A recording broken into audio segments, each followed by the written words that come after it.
मित्रों, वैदिक ज्योतिष केंद्र में आपका स्वागत है। आज हम बात करने वाले हैं कि किसी की जन्म कुंडली, किसी व्यक्ति की या किसी जातक की, किसी जातिका की कुंडली का विश्लेषण कैसे करें, कुंडली का फलादेश कैसे निकालें, कुंडली देखने का तरीका क्या है, कुंडली हम एनालिसिस कैसे करें। आज हम उसके बारे में डिटेल से एनालिसिस करके, फलादेश निकाल करके, विश्लेषण करके आपको हम दिखाएंगे। आज का वीडियो ज्योतिष में महत्वपूर्ण रहने वाला है, ज्योतिष प्रेमियों के लिए, जो ज्योतिष में रुचि रखते हैं उनके लिए महत्वपूर्ण वीडियो रहने वाला है।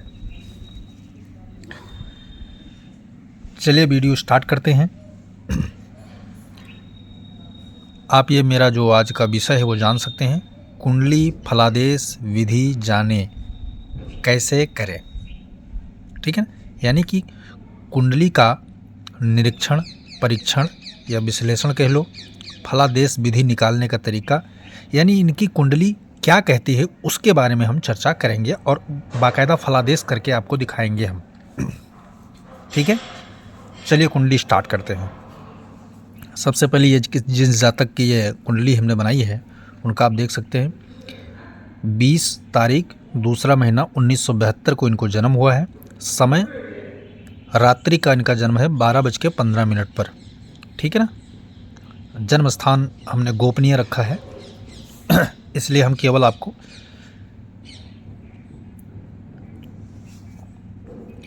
कुंडली का विधि तरीका एनालिसिस करके बताएंगे। तो लग्न पे आप एक बार ध्यान देंगे तो इनका जो है तुला लगन की कुंडली ये बनी है। ठीक है, तुला लगन निकल के आया है, यानी लग्न कुंडली में जो लग्न उदय हुआ है वो कौन सा उदय हुआ है? तुला लगन। अब तुला लगन का स्वामी कौन है? शुक्र। ठीक है, तो हम लिखते जाएंगे बाकायदा। ठीक है, लग्न स्वामी। ठीक है, कौन है लग्न स्वामी? कौन है? शुक्र ग्रह है इनका। फिर राशि इनकी क्या बनती है? राशि निकालने का तरीका, जहां चंद्रमा ने जिस नंबर में, जिस भाव में चंद्रमा बैठा हो उस नंबर को देखिए, उसके स्वामी को देखिए। ठीक है, चंद्रमा कहाँ बैठा है इनका? यहां से गिनेंगे तो भाव नंबर 7 आएगा। 1 2 3 4 5 6 7। ठीक है, 7वें भाव में है। राशि कौन सी है? 1 नंबर राशि। 1 नंबर राशि कौन है? मेष। ठीक है, मेष राशि का स्वामी कौन है? मंगल। तो इनकी जो है राशि क्या है? राशि स्वामी हमें क्या मिला? मंगल ग्रह।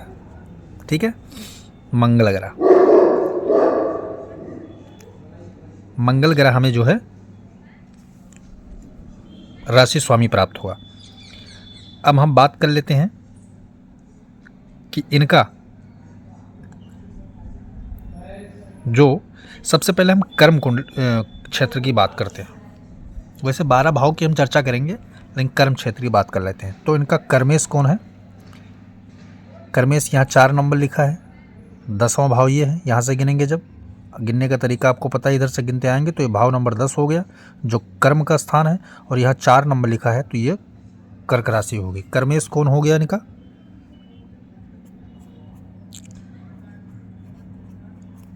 कर्मेश बराबर चंद्रमा। ठीक है, चंद्रमा इनका कर्मेश बन गया। फिर इनका पंचमेश, यानी कि संतान, शिक्षा, ये सब। यहाँ 11 नंबर लिखा है, भाव नंबर 5 है। यहाँ से तो 5वां भाव क्या होता है? शिक्षा का होता है, संतान का होता है, सूक्ष्म बुद्धि का होता है। ठीक है, ईश कृपा का होता है। तो यहाँ 11 नंबर लिखा है। ठीक है, तो पंचमेश इनका कौन हुआ?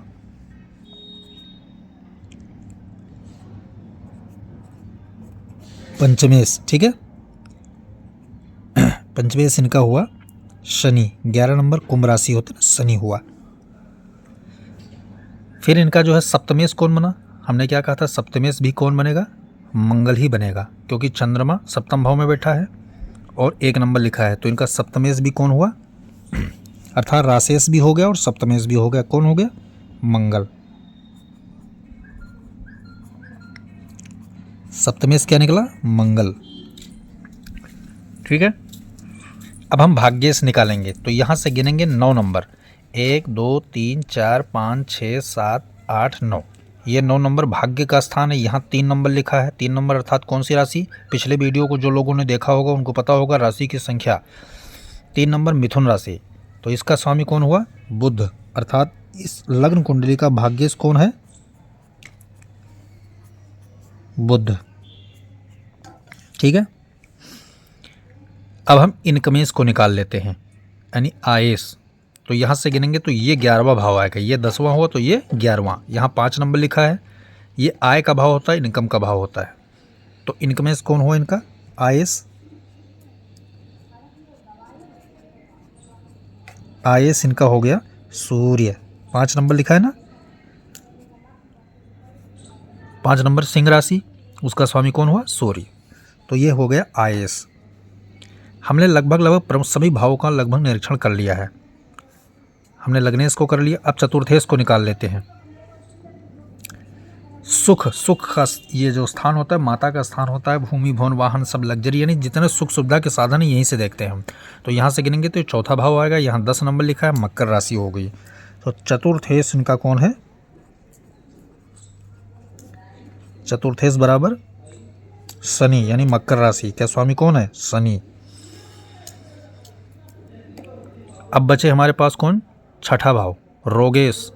ठीक है, रोगेश कौन है? यहाँ 12 नंबर लिखा है। यहाँ से गिनेंगे तो भाव नंबर 6 आएगा। यहाँ 12 नंबर लिखा है, यानी कि मीन राशि। तो रोगेश कौन हुआ इनका?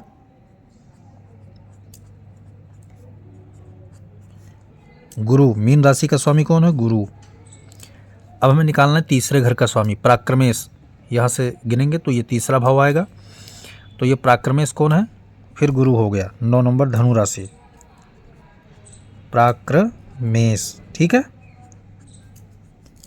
गुरु। सरल विधि बताएंगे बिल्कुल निकालने का तरीका। आप सबसे पहले इन सबको नोट करते जाइए। फिर अब भाव नंबर 2 बचा और 12। तो द्वादशेश यानी जो खर्चेश है, ब्यायेश बोलते हैं उसको। तो यहाँ 6 नंबर लिखा है, यहाँ से ये 12वां भाव पड़ेगा। ठीक है, ये 1 और ये 12, क्योंकि टोटल 12 भाव होते हैं। तो ये 1 नंबर ये हो गया, तो 12 नंबर भाव ये हो गया। अब यहाँ 6 नंबर है, तो इसका स्वामी कौन हो गया? बुध, क्योंकि कन्या राशि होती है ये। तो ब्यायेश कौन हुआ? बुध। और दूसरा भाव जो होता है धनेश कहते हैं इसको, धन का भाव होता है ना, धन का भाव। धनेश कौन हुआ इस कुंडली का? धनेश बराबर 8 नंबर लिखा है, तो मंगल हुआ। वृश्चिक राशि बनती है। ठीक है ना। अब हमने लगन को पूरी तरह हमने देख लिया कि हमारा लग्नेश कौन बना? शुक्र बना। ठीक है, राशेश कौन बना? मंगल बना। कर्मेश कौन बना? चंद्रमा बना। पंचमेश कौन बना? शनि बना। सप्तमेश कौन बना? मंगल बना। भाग्येश कौन बना? बुध बना। आयेश सूर्य। चतुर्थेश शनि। रोगेश गुरु। पराक्रमेश गुरु। ब्यायेश बुध। धनेश मंगल। तो हमने लगन को जो है सभी भावों के स्वामियों को हमने निकाल लिया। ठीक है, अब सभी भावों को स्वामियों की स्थिति एक पर नजर डालते हैं कि स्थिति इनकी क्या है। तो सबसे पहले लग्न का स्वामी लग्नेश कहाँ बैठा है तुम्हारा? लग्नेश बैठा है छठे भाव में। कौन सी राशि में? अपनी उच्च राशि में बैठा है। अपनी उच्च राशि में बैठा है। तो लग्नेश क्या हो गया? पावरफुल हो गया, प्लस में जाएगा। ठीक है ना, पावरफुल हो गया। प्लस माइनस प्लस में समझाएंगे हम। लग्नेश क्या हो गया? प्लस में हो गया, यानी लग्नेश इनका अच्छा हो गया। फिर हम दूसरे भाव यानी धनेश की बात कर लेते हैं। धनेश का स्वामी कौन है? मंगल। मंगल कहाँ बैठा है? अपनी ही राशि में बैठा है। कहाँ? सप्तम भाव में। सप्तम भाव में। तो स्वराशि होने के कारण जो है मंगल क्या हुआ? प्लस में जाएगा, यानी धनेश कहाँ आ गया? प्लस में आ गया। ठीक है, अभी हम भाव का चर्चा और आगे करेंगे। फिर तीसरे भाव का स्वामी यानी पराक्रमेश कौन है? गुरु। स्वराशि होकर बैठा है, तो ये भी प्लस में जाएगा। तो पराक्रमेश हमने कहाँ लिखा था? ये भी प्लस में जाएगा। अभी हमें 3 प्लस मिल चुका है। चौथे भाव का स्वामी कौन है? शनि। शनि कहाँ बैठा है? शुक्र की राशि में 8वें भाव में। तो शुक्र 8वें भाव का कारक भी है और मित्र राशि में बैठा है, तो ये भी प्लस में जाएगा। चतुर्थेश प्लस हो गया। 11वें घर का स्वामी कौन है? शनि। कहाँ बैठा है? ये भी प्लस में जाएगा, यानी पंचम भाव 11वें राशि, ठीक है। पंचमेश की बात कर रहे हैं हम, पंचमेश, ये भी प्लस में जाएगा, पंचमेश भी प्लस में है, ठीक है। अब हम बात कर लेते हैं खष्टेश। खष्टेश का स्वामी, खष्टेश यानी रोगेश। खष्टेश और रोगेश का एक ही अर्थ होता है, इसका स्वामी होता है गुरु। गुरु कहाँ बैठा है? स्वराशि का, तो ये भी प्लस में जाएगा, खष्टेश यानी रोगेश भी।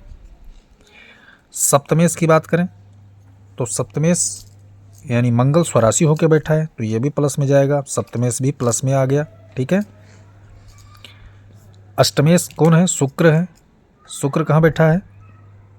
उच्च होके, तो अष्टमेश भी इनका ठीक ही गया, ठीक है। अष्टमेश भी इनका प्लस में गया, ठीक है। नौमेश यानी भाग्येश कहाँ है?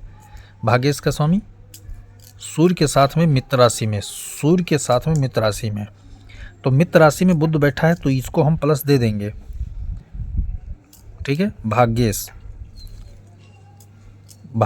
भी प्लस में जाएगा। अब हम बात कर लेते हैं दशमेश यानी कर्मेश। कर्मेश कौन है? 4 नंबर का स्वामी चंद्रमा। कर्मेश कौन है? चंद्रमा। चंद्रमा कहाँ बैठा है? मित्र राशि में बैठा है, तो हम इसको क्या करेंगे? इसको भी प्लस देंगे, ठीक है। अब हम इनकमेश यानी आयस की बात कर लेते हैं, तो आयस इनका कहाँ बैठा है?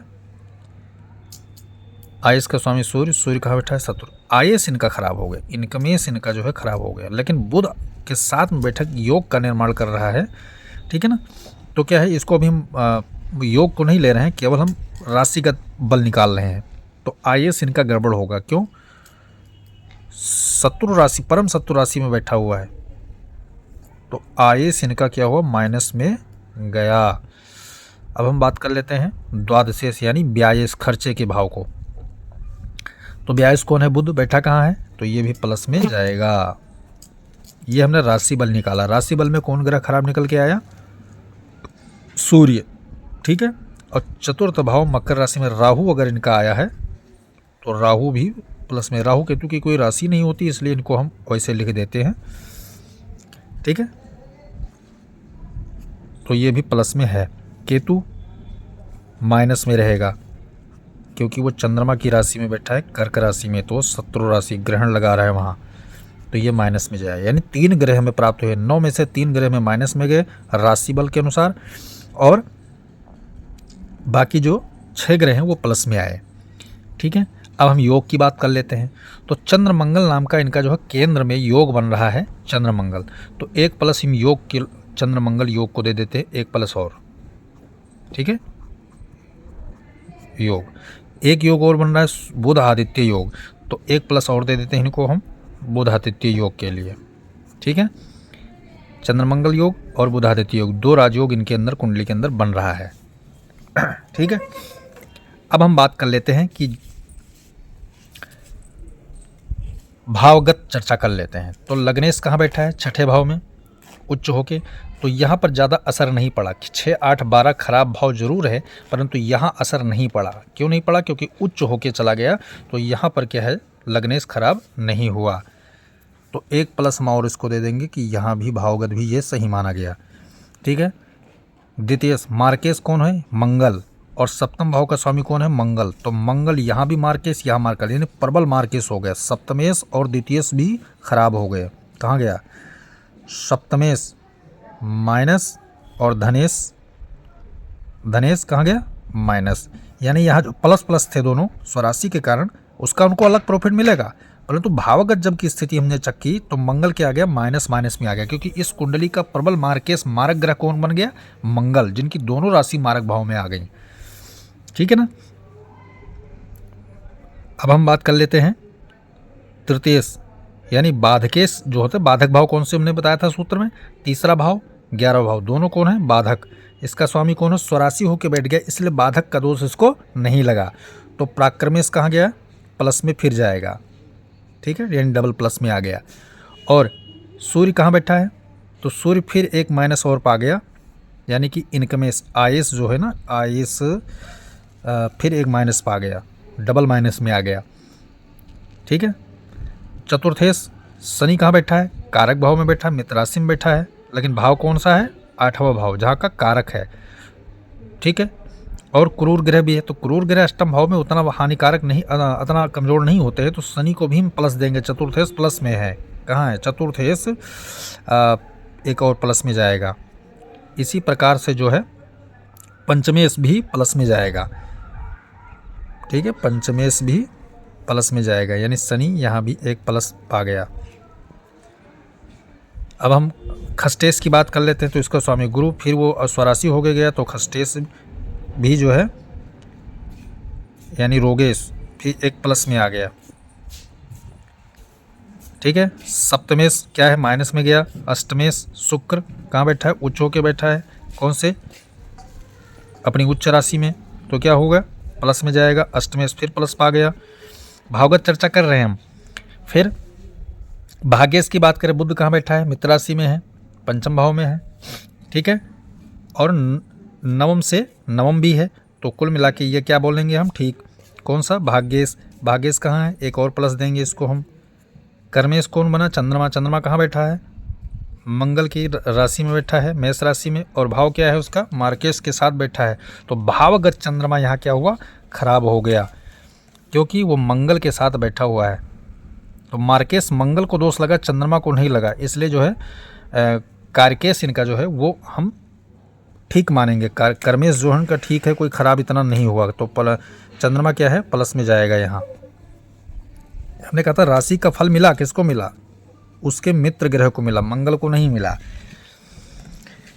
ठीक है ना। अब हम बात कर लेते हैं इनकमेश क्या होगा? खराबी हो गया। और व्यायेश, व्यायेश यानी बुध फिर है, तो प्लस में आ गया इनका। व्यायेश जो है प्लस में आ गया इनका। ठीक है। अब हम प्लस प्लस की चर्चा कर लेते हैं कि कितना प्लस हुआ। तो ये दोनों प्लस में हैं, 1 नंबर मिल गया इनको। फिर है राशि स्वामी कौन है? मंगल, मार्केश है, तो यहाँ पर 0 रहेगा। ठीक है, 0 ले लेते हैं। फिर कर्मेश चंद्रमा प्लस प्लस में है, तो यहाँ फिर 1 नंबर ले लेते हैं। फिर नवमेश पंचमेश शनि प्लस प्लस में है, तो यहाँ फिर 1 नंबर ले लेते हैं हम। फिर सप्तमेश मंगल मार्केश गया, फिर 0 ले लेते हैं हम। फिर भाग्येश बुध प्लस प्लस में है, 1 नंबर फिर ले लेते हैं हम। ठीक है। आयस सूर्य माइनस माइनस में है, तो 0 रहेगा यहाँ। फिर जो है चतुर्थेश प्लस प्लस में है, तो यहाँ 1 नंबर फिर ले लेते हैं हम। फिर रोगेश प्लस प्लस में है, 1 नंबर फिर ले लेते हैं हम। ठीक है। पराक्रमेश प्लस प्लस में है, तो 1 नंबर फिर ले लेते हैं हम। ठीक है। और व्यायेश प्लस प्लस में है, तो 1 नंबर फिर ले लेते हैं हम। मंगल फिर माइनस है, फिर 0 ले लेंगे हम। अष्टमेश प्लस प्लस में, फिर 1 नंबर ले लेते हैं हम। और राहु प्लस में है, तो 1 नंबर फिर ले लेते हैं। केतु माइनस में, तो फिर 0 ले लेते हैं। यानी इनकी कुंडली में जो निकल के भाव आया 1 2 3 4 5 6 7 8 9 10 11 12 1 2 3। ठीक है। यानी कि 2 राहु केतु का भाव बल हो गया, और 2 राशियाँ मंगल का जो हमने निकाला दूसरा भाव का वहाँ का, तो वो एक एक्स्ट्रा बढ़ गया। तो इनका जो टोटल अंक मिला 3, टोटल अंक इनको मिला 3 और 4 7 7 और 3 10 नंबर इनको लगन कुंडली से प्राप्त हुआ। ठीक है, लग्न कुंडली। और लग्न कुंडली का टोटल अंक जो कितना होता है वो हमने लिया था 12 अंक। 12 में से 10 इनको लगन में मिल गया। ठीक है, 12 में से कितना मिला? 10 अंक। अब हम बात करते हैं नवमांश में। जो 10 अंक है, क्या नवमांश में वो पूरी तरह सुरक्षित है भी या नहीं? क्योंकि नवमांश क्या करेगा? बल को, इसी 10 में से इसका बल निकालना। अब 10 नवमांश का अंक इनको मिला। ये सूत्र आप ध्यान रखेंगे तभी समझ में आएगा पूरी तरह। ये जो 10 नंबर मिला, ये 10 नंबर किसको मिला? नवमांश को। अब हमें 10 में से कितना 10 के 10 मिल रहा है नवमांश में, या उससे कम मिल रहा है? जो आखिरी मिलेगा वो तुम्हारा दिनमान होगा। ठीक है, तो हम जल्दी जल्दी इसको, नहीं वीडियो बड़ा हो जाएगा। ठीक है, लगन वो इनका क्या है, इसको हम लगन उत्तर उत्तर उर्गोत्तम मानेंगे, क्योंकि यहाँ भी शुक्र की राशि, यहाँ भी शुक्र की राशि है, तो एक नंबर पहले ही मिल गया इनको, वर्गोत्तम हो गया, यह क्या है, उसी की राशि है, ठीक है ना। दूसरा क्या है, 3 नंबर में गुरु बैठा है, गुरु यहाँ स्वराशि का था, यहाँ बुध की राशि में चला गया, वो भी मार्केश वाले भाव में, तो क्या है, माइनस में चला गया गुरु, यहाँ नंबर घट गया, ठीक है। 4 नंबर में चंद्रमा स्वराशि का, मंगल यहाँ तो नीच भंग राजयोग यहाँ बन गया, मंगल वहाँ खराब था लेकिन यहाँ नीच भंग राजयोग भी बना दिया, तो इसको 1 नंबर हम दे देंगे दोनों को, यानी चंद्रमा और मंगल को मिला करके 1 दे देंगे हम, और चंद्रमा को भी 1 नंबर दे देंगे हम, क्योंकि स्वराशि का भी हो गया और नीच भंग राजयोग मंगल है, यानी मंगल जो 0 वहाँ पूरी तरह दे रहा था वो यहाँ 1 नंबर पा गया, देखना हिसाब, ठीक है ना। फिर ग्रह की बात करें, केतु, केतु किस राशि में है, सूर्य शुक्र की राशि में है, तो शुक्र की राशि में केतु है तो ये खराब नहीं है, और छठे भाव में कारक भी माना जाता है केतु, 1 नंबर यहाँ ले गया केतु। फिर बुध शुक्र सूर्य, यहाँ भाव नहीं होता है, राशि नहीं होता है, केवल ग्रह को पकड़ो, ग्रह को वहाँ पर तुरंत आप हिसाब लगा लो। तो बुध क्या है, शत्रु राशि में है, शुक्र क्या है, शत्रु राशि में है, सूर्य क्या है, मित्र राशि में है, और भाव सूर्य का खराब है, यानी इन तीनों ग्रह में से कोई भी एक एक अंक नहीं पाएगा, 0 0 जाएंगे। सूर्य का भाव खराब हो गया, क्योंकि अष्टम भाव पाताल का भाव, सूर्य यहाँ अगर हम कहें मित्र राशि में होने के बावजूद क्या सूर्य सही नहीं है, नहीं सही है, क्यों नहीं सही है, अष्टम भाव सूर्य के लिए बहुत हानिकारक माना जाता है, क्योंकि ये त्रिशदाय भाव है और पाताल का भाव है, सूर्य उदय का ग्रह माना जाता है, प्रकाश वाला ग्रह। बात आपके समझ में आ गई होगी। 9 भाव में कोई ग्रह नहीं है, शनि बैठा है स्वराशि का, मूल त्रिकोण राशि का, तो शनि क्या था, यहाँ भी बलवान था और यहाँ भी बलवान निकला, इसलिए 1 नंबर शनि को हमने और दे दिया। राहु की बात करें तो मेष राशि, मंगल की राशि में राहु बैठा है, 12वें घर में राहु बहुत खराब होता है, मेष राशि अग्नि का सम राशि में माना जाता है, इसलिए यहाँ भी 0 रहेगा। तो कितना हुआ, 1 2 3 4 5, यानी टोटल अंक में अगर देखा जाए तो इनको 12 में से कितना मिला, 5, ठीक है ना। 12 अंक में से 5 कितना माइनस गया, 7 अंक इनको नहीं मिला इनके जीवन में। तकलीफें कहाँ आएंगी, ग्रह को पकड़िए, तकलीफ फटाफट निकलेगा इनका, तकलीफ फटाफट निकलेगा इनका, पकड़िए, कैसे पकड़ेंगे, रोग को स्वामी कौन है, गुरु, ठीक है। लग्नेश कहाँ बैठा है इनका, शुक्र उच्च होके बैठा है, यानी इनका तो स्वास्थ्य भी ठीक रहेगा, विचार भी ठीक रहेगा, प्रभाव भी इनका ठीक रहेगा, प्रभाव इनका बहुत ज़्यादा होगा, इनका प्रभाव स्त्रियों पर ज़्यादा पड़ेगा, ठीक है। अपने कस्टमर व्यावसायिक होंगे, क्योंकि व्यापारिक ग्रह दोनों बैठे हैं, इनका व्यापार मंगल और चंद्र से संबंधित होगा, मंगल चंद्र से संबंधित होगा, तो कौन सा व्यापार हो करेंगे ये, मंगल से।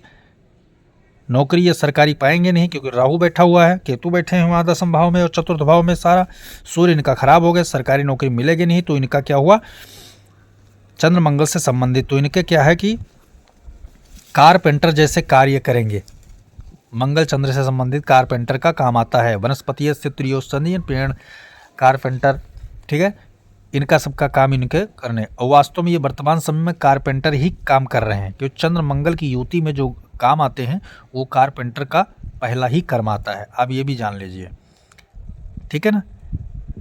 या फिर ये जो है घर निर्माण का भी काम कर सकते हैं, लेकिन ऐसा इन्होंने किया नहीं, क्योंकि शुक्र छठे भाव में रोगेश बन गया, तो इनका जो मूल भाव निकल के आया कारपेंटर का ये काम कर रहे हैं, ठीक है ना। कर्म निकल के आ गया, इनका अपना खुद का ठीक है, ठीक है। संतान की बात करें, संतान पक्ष की, तो यहाँ संतान के पक्ष में सूर्य बुध बैठा हुआ है, ठीक है, सूर्य बुध बैठा हुआ है, और किसकी राशि में, शनि की राशि, शनि बलवान है कुंडली में, इसलिए क्या करेगा शनि, पहले जो आएगा उसके शरण में उसको तो सही बनाएगा, यानी इनकी संतानें जो होंगी, उनके संतान में बड़ा बड़ा संतान जो होगा वो थोड़ा सा लायकदार होगा, बाकी अन्य संतानें क्या होंगी, वो खराब होंगी, किसी काम की नहीं होंगी। मेरा मतलब किसी काम का मतलब नहीं है कि उनका शिक्षा दीक्षा बहुत कम चलेगा, क्यों, क्योंकि वो जो है यहाँ से पंचम की भाग बात कर रहे हैं, तो संतान इनके जो है बड़ा वाला संतान थोड़ा कामयाब होगा, बाकी ऐसा नहीं कि संतान लाभ नहीं दे, लाभ भी देंगी, ठीक है, लाभ भी देंगी। तो संतान पक्ष से इनको जो है ज़्यादा घाटा नहीं हुआ। व्यापारिक तौर पे जो मार्केश मंगल इनको आ गए, वो व्यापारिक तौर से इनको घाटा कर गया, तो इनका व्यापार चढ़ाव उतार रहेगा, संघर्ष रहेगा, बहुत बड़ा बिजनेसमैन ये नहीं बनेंगे जीवन में। तो मंगल का सप्तमेश का ये रहा। वैवाहिक जीवन की बात करें तो वैवाहिक जीवन में क्या है, क्या नाम है, मार्केश मंगल है, तो इनके पत्नी को कहीं ना कहीं रोगी बनाएगा, पीड़ा पहुंचाएगा, क्योंकि शनि जो है अष्टम भाव में बैठा है तो इनकी आयु को लंबी करेगा। तो ये तो निरोगी रहेंगे, परंतु इनकी पत्नी कहीं ना कहीं पीड़ित रहेगी, रोगी रहेगी। ठीक है, रोगी रहेगी। भाग्येश और द्वादशेश शनि की राशि में, शनि अष्टम भाव यानी मृत्यु के भाव में है, तो इनकी पिताजी की मृत्यु इनके जीवन के जब 1 2 3 4 5 6 7 8 9 10, ठीक है 10, जब बुध की महादशा अंतरदशा आवेगी तब इनके पिताजी की मृत्यु होगी। ऐसा योग इनके कुंडली में बन गया। ठीक है ना, इनके कुंडली में बन गया।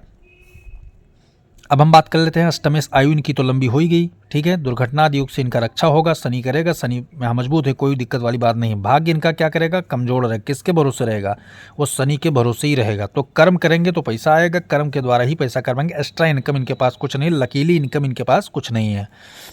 ठीक है, कर्म का स्वामी चंद्रमा, क्या मैंने कहा था कि चंद्रमा मंगल के साथ होने के कारण थोड़ा सा इनका क्या है कि मार्केस के साथ में है ना, तो थोड़ा सा गड़बड़ हो गया, पूर्ण फल चंद्रमा नहीं देगा। लेकिन मस्तिष्क विचारधारा इनको क्या करे, अपने कार्य से संबंधित अगर विचारधाराएं लगाते हैं, मस्तिष्क दिमाग बल बुद्धि लगाते हैं, ठीक है, सारा चीज़ चंद्रमा क्या करेगा, दिमाग मन सोच, ठीक है, रक्त का कारक, तो अपने कार्य से संबंधित जब ये सोच विचारधारा रखेंगे, फर्जी का नहीं सोचेंगे, तब इनको लाभ देगा चंद्रमा। ये यहाँ पर इंगित कर रहा है। ठीक है, ये इंगित कर, जब भी मंगल की महादशा इनके कुंडली में आवेगी जीवन में, तो बहुत ज़्यादा पीड़ा पहुंचेगा। सूर्य की महादशा में इनको पीड़ा पहुंचेगी, राहु की महादशा में इनको पीड़ा पहुंचेगी, ये सारा, और केतु की महादशा में इनको पीड़ा पहुंचेगी। बाकी ग्रह इनको कहीं ना कहीं लाभ देके जाएंगे। ठीक है, खर्चे की बात करें तो बुध बैठा शनि की राशि में, खर्चा शनि के ऊपर डिपेंड रहेगा। इनके बच्चों के द्वारा इनका खर्चा ज़्यादा वेस्ट होगा, इनके जीवन में पैसा इनके बच्चों के द्वारा और इनके पिताजी के ऊपर इनका पैसा ज़्यादा वेस्ट होगा। ठीक है, बाकी मंगल तो परिवार के ऊपर, क्योंकि बड़े, अब एक चीज़ यहाँ है, मंगल क्या है, स्वराशि होकर सप्तम भाव में बैठा है, तो ये क्या है कि द्वितीयस का स्वामी और यहाँ का स्वामी, तो अपने परिवार में ये बड़े पुत्र होंगे, अपने माता पिता की बड़ी संतान होंगी। यह चीज़ ध्यान रखिए। ये स्थिति चाहे 1 नंबर यहाँ आ जाए, 8 नंबर यहाँ आ जाए, तो ये स्थिति जब भी कुंडली में बनेगी, तो ये मान लो को लड़का या जो भी होगा, और खासकर लड़के ही होते हैं, क्योंकि पुरुष वर्ग का ग्रह है, तो अपने परिवार के सबसे बड़े संतान होते हैं ये। ठीक है ना, तो इनका जो पैसा का व्यय हुआ, कहाँ हुआ, दोनों का संबंध कहाँ से जुड़ गया, पिताजी से और संतान से। इनका पैसा व्यय ज़्यादा होगा, खर्चा ज़्यादा करवाएंगे और थोड़ा बेस्ट भी खर्चा होगा। ठीक है ना, एक सूत्र और भावत भावन का सिद्धांत बता देता हूं। जिन लोगों को नौकरी कारोबार या व्यवसाय निकालना हो, तो भावत भावम का एक सिद्धांत है, उसको यहाँ अप्लाई करके आपको दिखा देता हूं फटाफट। भावत भावम, ठीक है, यहाँ हमके क्या लेना है, लगन से दशम लिया, चंद्रमा मिला। ठीक है, और चंद्रमा से दशम लेंगे तो क्या मिलेगा हमें, शनि मिलेगा। ठीक है ना, तो चंद्र शनि, और सूर्य से दशम लेंगे तो 7 8 9 10 मंगल मिला। तो चंद्र शनि और मंगल, चंद्र शनि मंगल, यानी कि ये या तो निर्माण का काम करेंगे, या तो लकड़ी कारखाने का काम करेंगे। ठीक है, प्लाई बोर्ड आदि का काम करेंगे, फैक्ट्री इन सब का, बेड फर्नीचर आदि का काम करेंगे। यही इनके लिए काम जो है निकल के आया है। कैसे निकल के आएगा, अब इन 3 ग्रहों को देखना है हमें, कहाँ बैठे हुए हैं। 3 ग्रहों में से शनि तो स्वराशि होकर बलवान कर्म भाव में बैठ गया। ठीक है, तो निर्माण आदि काम का इनका रहेगा काम, और निर्माण का क्या निर्माण रहेगा, तो सप्तम भाव को यहाँ देख लीजिए, चंद्र मंगल यहाँ नीच भंग राजयोग भी बना रहे हैं। ठीक है, तो यहाँ पर स्थिति जो थोड़ी नकारात्मक थी, यहाँ थोड़ा पावरफुल में आ गया। तो इनका जो भी रहेगा कार्यक्रम, वो क्या है, 2 ग्रह चंद्रमा की राशि में यहाँ विराजमान है, शनि अकेला यहाँ विराजमान है। ठीक है ना, शनि, और शनि की राशि में और कोई है नहीं, तो ये 3 ग्रह फिर यहाँ भी आ गए कार्य के क्षेत्र में इनके। तो ये जो है फर्नीचर, लकड़ी, प्लाईबोर्ड, इनसे सबसे ज़्यादा काम जुड़ा करेंगे। तो यह रहा संपूर्ण फलादेश। अब हम वर्तमान की स्थिति की चर्चा कर लेते हैं कि वर्तमान में इनके कुंडली में राहु की महादशा चल रही है और बुध की अंतर्दशा चल रही है। तो ये व्यापारिक रूप से इस वक्त बहुत ज़्यादा परेशान होंगे, इनका काम धंधा चल नहीं रहा होगा, बहुत ज़्यादा परेशान रहे होंगे। सुख भी कहीं ना कहीं प्रभावित रहा होगा, लेकिन हाँ, भूमि और मकान संबंधी कार्य इनको लाभ मिलेगा। ठीक है ना, इस पे इनका पैसा बेस्ट होगा, संतान के ऊपर इनका पैसा बेस्ट होगा, और जैसे मैंने क्या कहा, पिताजी के ऊपर पैसा बेस्ट हुआ ही, और पिताजी का देहांत भी इनका होगा। ठीक है, इस तरह से आप सटीक फलादेश करेंगे तभी कुंडली समझ में पूरी तरह आएगी। आज हमने बताया कि कुंडली का फलादेश विधि निकालने का तरीका क्या है, वो मैंने आपको बताया। जय सिया राम।